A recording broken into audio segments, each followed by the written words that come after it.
साथी हो जे हिसाब से साहू जी हा अपन बात रखी, मैं आप लोग बता देना चाहता हूँ कि उत्तर प्रदेश में एक बार नरेश यादव जनता दल से, जो जनता दल है टूट के अभी भाजपा बन चुके हैं, राम नरेश यादव जब वह जनता दल से मुख्यमंत्री बने और जब मुख्यमंत्री बने तो जब सत्ता में आई तो जैसे भूपेश बघेल सत्ता में एक बार सोची कि मैं अपन ओबीसी भाई मल्ला 27% आरक्षण दे रहा, तो उसने राम नरेश यादव सोची कि मैं मुख्यमंत्री बन गया तो जिस समाज से मैं आया हूँ, जिस समाज के मैं बेटा आया हूँ, ओबीसी समाज की मैं बेटा आया हूँ, तो ओबीसी समाज ला 27% आरक्षण लागू कर दीजिए।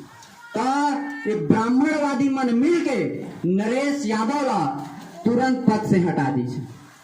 और जे दिन नरेश यादव ला जे दिन हटाई ते दिन नारा लगी, और नारा का लगी कि नरेश यादव वापस जाओ घर में जाकर भैंस चराओ।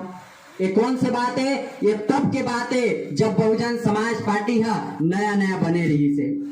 आज बहुजन समाज पार्टी ला बने 36 साल हो गए, और ही अखिलेश यादव ला जब हटाए पारी तब अखिलेश यादव ला भी वहां के भाजपा के मुख्यमंत्री हाँ मंच में खड़ा होके बोलते कि जो लोग भैंस चराते थे उनकी औकात बढ़ गई है कि वो अब विधानसभा के बारे में सोचने लगे हैं।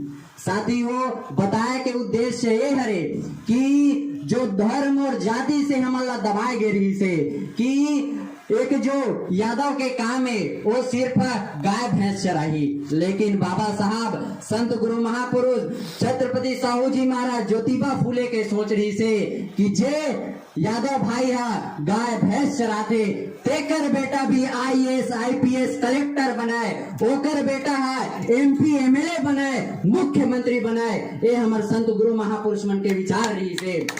दूसरा बात, एक गुजरात में, ये तो भाजपा जनता दल के कहानी है, अब कांग्रेस गुजरात में एक सोलंकी नाम के मुख्यमंत्री बनी, और वो सोची कि मैं यहाँ सोलंकी ओबीसी हूँ, मैं यहाँ समाज के बेटा हूँ, वो कोशिश करी कि समाज के भला करे पर आरक्षण ला लागू कर दो, तो ओकर साथ भी इसने दुर्भावनावश उला पद से हटा दी। और केंद्र में कांग्रेस के सरकार रही से, गुजरात में कांग्रेस के सरकार रही से, लेकिन ओबीसी के आरक्षण, ओबीसी ला ओकर हक अधिकार मत मिले, एकर सतीर सोलंकी ला भी ओकर पद से हटा दी। जो 27% अगर देश में 27% आरक्षण लागू हो गए तो ओबीसी समाज ला ये देश में 47 लाख से भी ज्यादा नौकरी मिली। गांव गांव गली गली मोहल्ला मोहल्ला में ओबीसी भाई मन हा सरकारी नौकरी में रही। एक बाद जो बिहार के लेनिन कहलाते जगदेव बाबू कुशवाहा, जगदेव बाबू कुशवाहा एक नारा दी, और नारा दी कि 100 में 90 शोषित है, शोषितों ने ललकारा है, धन धरती और राजपाट में 90 भाग हमारा है।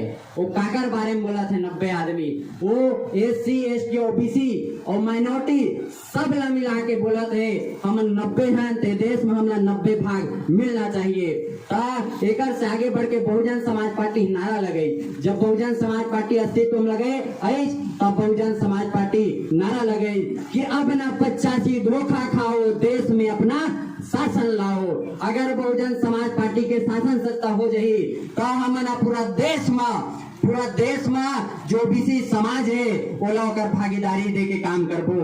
और जो जगदेव बाबू कुशवाहा के जो सोच रही से कि 100 में 90 शोषित है, यानी जो शोषित कौम है एससी एसटी ओबीसी और माइनॉरिटी जिला सदियों से गुलाम बना के एमना शोषण करता थे, वो मलौकर हक अधिकार देबो। वो मंच में जब जगदेव बाबू कुशवाहा अपन ओबीसी समाज ला शोषित दल बना रही से, अपन ओबीसी समाज ला इकट्ठा करके जब वो ये बात रखत रही से और कहत रही जगदेव बाबू कि देश में धन धरती और राजपाट में हमार कोई भी हिस्सेदारी नहीं है, एकर सतीर धन धरती और राजपाट में हमला हिस्सेदारी चाहिए।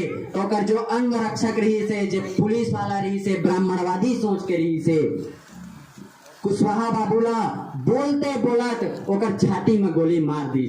जे जगदेव बाबू कुशवाहा ओबीसी समाज के लड़ाई लड़ी तेला ओकर मंच में बोलते बोलते ओकर छाती में गोली मार दी। और सीधा बताओ, अगर मोला भी कोई गोली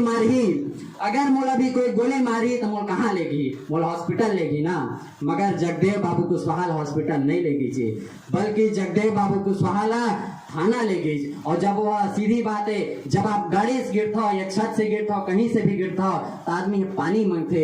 जब जगदेव बाबू कुशवाहा गोली लगी और थाना में जब वह पानी मांगी, तब ओला पानी की जगह ओकर जो मुंह है ते मन पेशाब कर दी। कतना बड़े जाति हो है और काट सती ऐसे कौन से नेता है जेकर साथ इतना जाति हो है।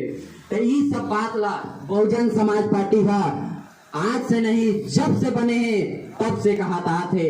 राम स्वरूप वर्मा के बारे में बताते, ललई सिंह यादव के बारे में बताते, पेरियार रामास्वामी के बारे में बताते। बहुत साहब, मैं एक बात मानता हूँ, साहू जी आप भी आओ, एक बात मैं मानता हूँ कि देश में भले अभी बोलते हैं कि ओबीसी समाज जागरूक नहीं है, मगर ये मोर मानना है कि ओबीसी समाज अगर जागृत नहीं रहती तो ये जगह हम खड़ा नहीं होते। अगर ओबीसी समाज जागृत नहीं रहती तो बाबा साहब अम्बेडकर नहीं पढ़ पाते। अगर ओबीसी समाज जागृत नहीं रहती तो हम अल्लाह आरक्षण नहीं मिलती। अगर ओबीसी समाज जागृत नहीं रहती तो हम अल्लाह शिक्षा के अधिकार नहीं मिलती। मैं माना था कि सांप्रदायिक माहौल बढ़े है, देश में दंगा फसाद धर्मवाद के राजनीति बढ़े है, जेमा हमारे ओबीसी भाई मन जो अपन इतिहास है तेला भूल चुके हैं। मगर एमा कोई शक नहीं है कि ओबीसी समाज जागृत हो से तेकर सतिर ए मिशन है खड़ा हो है। ए मिशन है आज कोई सतनामी मन के मिशन नो है, ए मिशन है कोई आदिवासी मन के मिशन नो है। अगर ए मिशन है काकरो है तो ओबीसी भाई मन के मिशन है। काबर 1848 में अगर ज्योतिबा फूले है एवं बहुजन क्रांति के मसाल में उठा रही थी तब मैं समझता बाबा साहब अम्बेडकर पढ़ नहीं पाते। अगर 1920 में 1902 में छत्रपति साहू जी महाराज अपन कोल्हापुर में ओबीसी के साथ साथ SC ST बहुजन समाज के लिए अगर आरक्षण की नींव नहीं रखी तो बाबा साहब संविधान में आरक्षण के प्रावधान हमारे लिए नहीं कर पाते। एक सतीर साथी हो, ये लड़ाई जितना आज हमन अपन समझाथन ये लड़ाई उतने आपके भी है। हमन ये बात ला बताए लाए हैं कि ये जो बहुजन समाज के आंदोलन है जो गौतम बुद्ध से चलता आता बहन जी के कंधा से वह आज पूरा देश में एक लीडरशिप चलाते है। आप सब ला मैं सादर आमंत्रित करता हूँ कि आप सब एक मिशन में आवा और ये संत गुरु महापुरुष के मिशन ला आगे बढ़ाए में तन मन धन से आप मन सहयोग करा। और 2023 में एक बार हमारा फिर कह देना है कि ये देश में 15% वाला के राज नहीं चला है। ये देश में काकर राज चली तब कबीर मानने वाला के राज चली। ये देश में काकर राज चली ते देश में छत्रपति साहू जी महाराज ज्योतिबा फूले मानने वाला के राज चली। ये देश में ललई सिंह यादव और राम स्वरूप वर्मा के मानने वाला के सरकार बनी। इन्हीं सब बात के साथ विश्वास के साथ कि आप सब जन हमारे साथ दहा, आप सब जन ला जय भीम, बहुत बहुत धन्यवाद।